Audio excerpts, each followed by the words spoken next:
Ibrahim juga diselamatkan Tuhan itu di tanggal 10 Muharram. Nabi Ibrahim itu jadi nabi dakwah pertama kepada bapaknya. Maka karena terlalu keras kencang dakwahnya, hanya diusir sama bapaknya dari rumah. Bayangkan ujian Nabi Ibrahim, dia mendakwakan tauhid, bapaknya malah memproduksi patung-patung berhala untuk disembah. Ujiannya bapaknya sendiri. Nabi Nuh ujiannya anak dan istrinya. Nabi Ibrahim ujiannya malah bapaknya sendiri. Namanya Azar, punya raja di Babylon dulu yang luar biasa, namanya Namrud, yang mengaku dirinya jadi Tuhan. Nah, dulu punya kuil besar. Nah, kuil besar itu ditaruh patung yang besar untuk disembah. Nah, Nabi Ibrahim itu karena punya awal belajar tauhid, itu merasa Tuhan itu nggak sama yang disembah orang Babylon. Masa patung bikinan manusia, minta tolong aja nggak bisa, malah dianggap jadi Tuhannya. Mindsetnya sangat-sangat terbalik. Maka dihancurkan patung-patung yang kecil, pakai palu, pakai kampak, kampaknya digalungkan di patung yang besar. Sehingga ketika orang-orang itu mau beribadah datang ke kuil,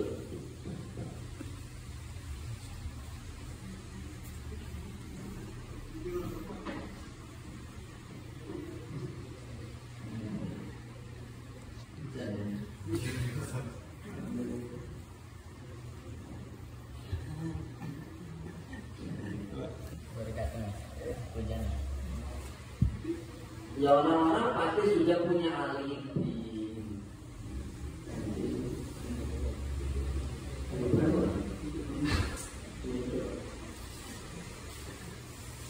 Maka alibinya pasti tersangkanya Ibrahim kan. Orang satu negara loh. Itu kan gampang pengen. Orang satu negara semua datang ke kuil, nyembah ke kuil. Yang selalu menolak menentang cuma Ibrahim. Kalau ada kekacauan akan dua kuil yang dihancurkan, ya pasti pelakunya Ibrahim. Ya logikanya kan harus seperti itu. Logika polisi kita kan begitu ya kan. Oh yang beda dari kita cuma seorang toh. Jadi Ibrahim ditangkap. Ibrahim, kamu pelakunya menghancurkan patung-patung Tuhan kami katanya. Enggak, seorang sebenarnya enggak. Enggak mungkin tidak katanya. Orang satu negara menyembah mengeramakan patung ini. Cuma kamu yang selalu mengejek dan menolaknya. Enggak mungkin mereka pelakunya pasti kamu. Nabi Ibrahim jadinya sangat masuk akal. Nah kalau memang itu Tuhan menolong kamu, kenapa dia bisa hancur? Apa kamu kan lihat tampaknya di kalungan yang patung gede itu katanya? Pastilah dia pelakunya yang menghancurkan kalungan yang kecil-kecil ini, karena nggak mau dijualkan untuk disembah. Ya nggak mungkin patung menghancurkan patung juga katanya. Nah, kalau nggak mungkin untuk apa kamu sembah? Kan kamu yang bodoh. Anda nggak terima ya kan dia mau berapa bodoh. Tapi itu satu jidal, satu diskusi yang sangat masuk akal. Wong kasih pertolongan aja nggak bisa, ya kan mukul aja nggak bisa, apalagi menolong yang dihidupkan nggak masuk akal.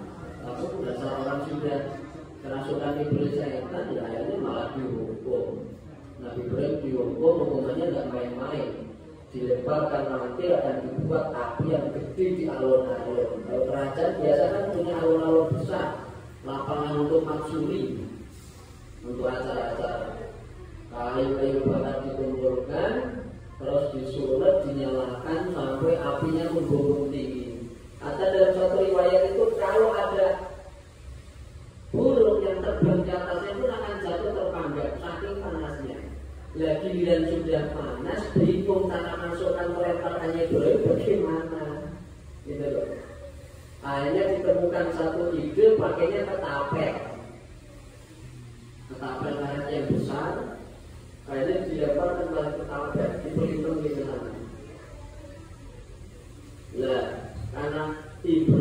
juga sudah yakin dengan hati keimanan dia, ya sudah, mati itu milik Allah selesai. Hanya didatangkan pertolongan Allah, Jibril datang langsung ditangkap. Jadi langsung satu di api itu ambil ditangkap, diturunkan. Api yang panas sifatnya membakar kepada Namrud dan kaumnya, tetapi bagi Ibrahim api sifatnya dingin.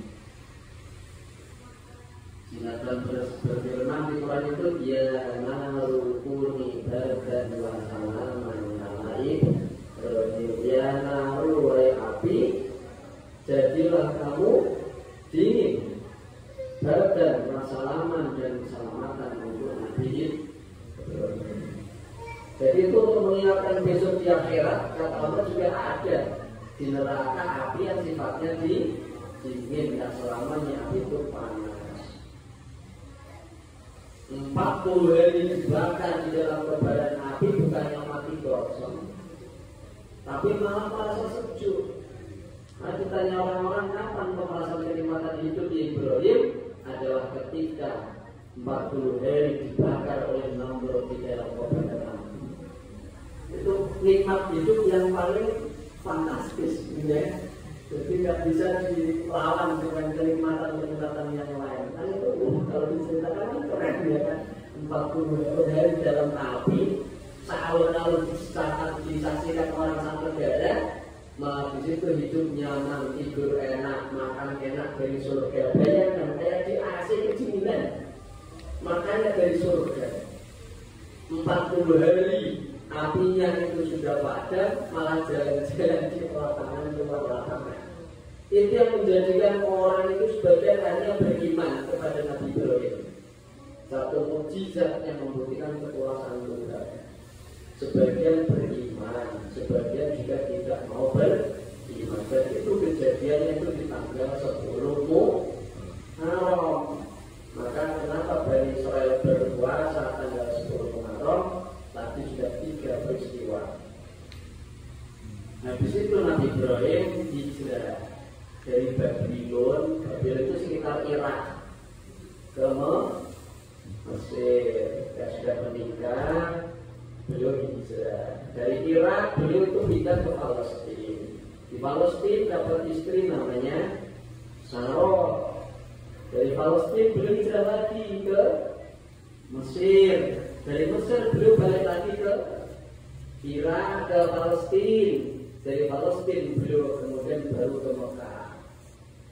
Dari Mekah balik lagi ke Palestina. Jadi Nabi itu jalan-jalan, pindah-pindah lintas negara, imigrasi. Kalau zaman sekarang harus bisa gitu ya.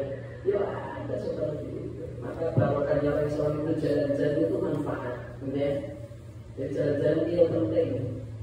Ya masa jalan-jalan ke mana ya? Kalau di daerah Oklek atau mana-mana.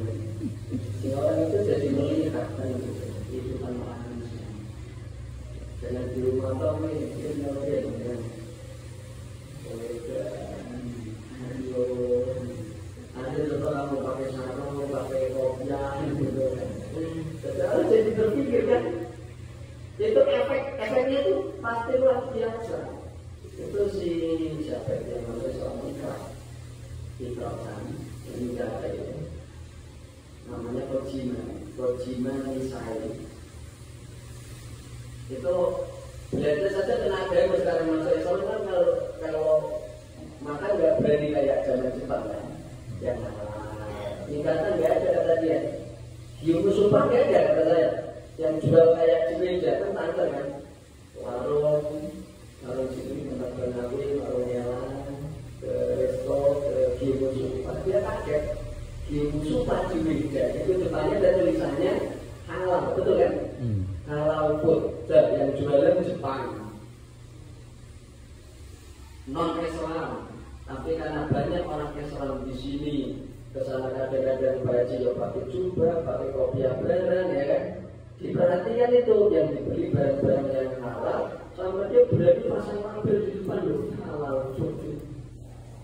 Kalau begitu itu efeknya orang Islam jalan-jalan.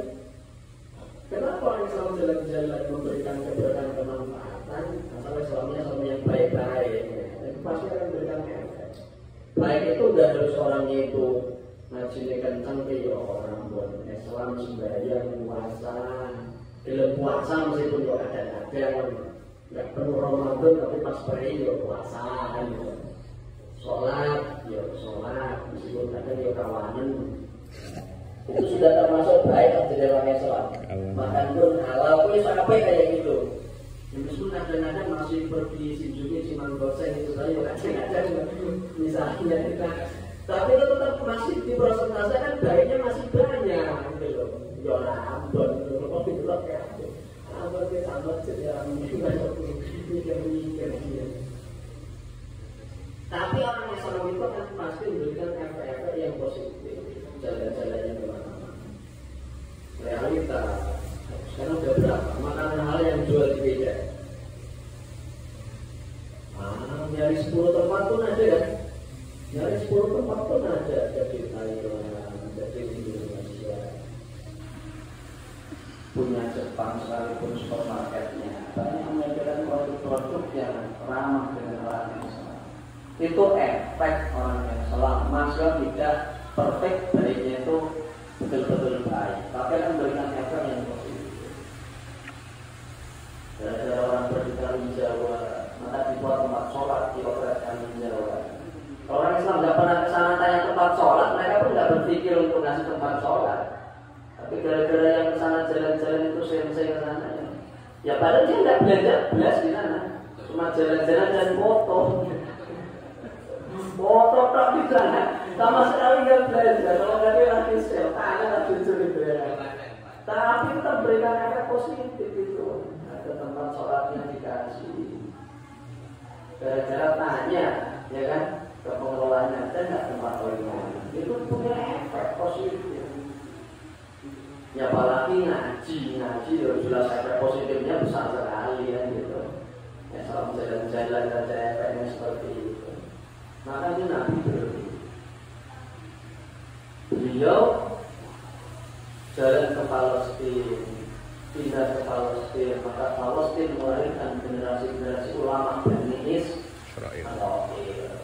Rata keturunan dari Nabi Ibrahim dari istrinya namanya Sarah melahirkan Ishak melahirkan Yakub melahirkan Nabi-Nabi. Ada 12 saudaranya, diantaranya Nabi Yusuf. Dan dari situ banyak sekali Bani Israil rata-rata punya nabi yang soal banyak, tinggal rata-rata di antara Palestina. Maka Palestina terkenal sebagai kotanya Nabi-Nabi. Islam juga dididik di situ, Kristen juga dididik di situ, Yahudi juga dididik di situ. Sampai sekarang karena tiga-tiganya ada, perangnya nggak bisa habis. Rebutan Bible Maqdis. Baitul Maqdis itu Baitul Maqdis yang dibangun siapa? Yang sekarang kita sholati. Ya kan itu dari zaman Khalifah Sayyidina Umar ke situ. Baitul Maqdis zamannya Nabi Sulaiman di situ itu sudah di bawah sana terkuburnya. Zaman Isra Mi'rajnya Nabi itu sholat di Baitul Muqaddas itu ya di atas misalnya rukun bangunannya sudah yang dilakukan Sayyidina Umar dan seterusnya. Jadi itu sudah nggak sama dengan Baitul Maqdis yang saat ini. Makanya orang Yahudi karena merasa bangunan yang Nabi Sulaiman itu di bawah itu, maka ingin menguasai Baitul Maqdis. Kalau bisa dibongkar bangunannya yang sekarang, digali lagi, mau diambil situs peninggalannya Nabi Sulaiman, karena diyakini itu di bawah itu. Dan itu memang konsensus keyakinannya begitu. Karena Sayyidina Rasulullah itu sholatnya di situ. Sayyidina Umar ketika beliau itu menaklukkan Baitul Maqdis juga sholat di situ. Baitul Maqdis Palestina di atas ya bekas-bekasnya. Sehingga dibangun ulangnya ya di atas seperti itu wajar. Kalau situs seperti itu kan wajar kan.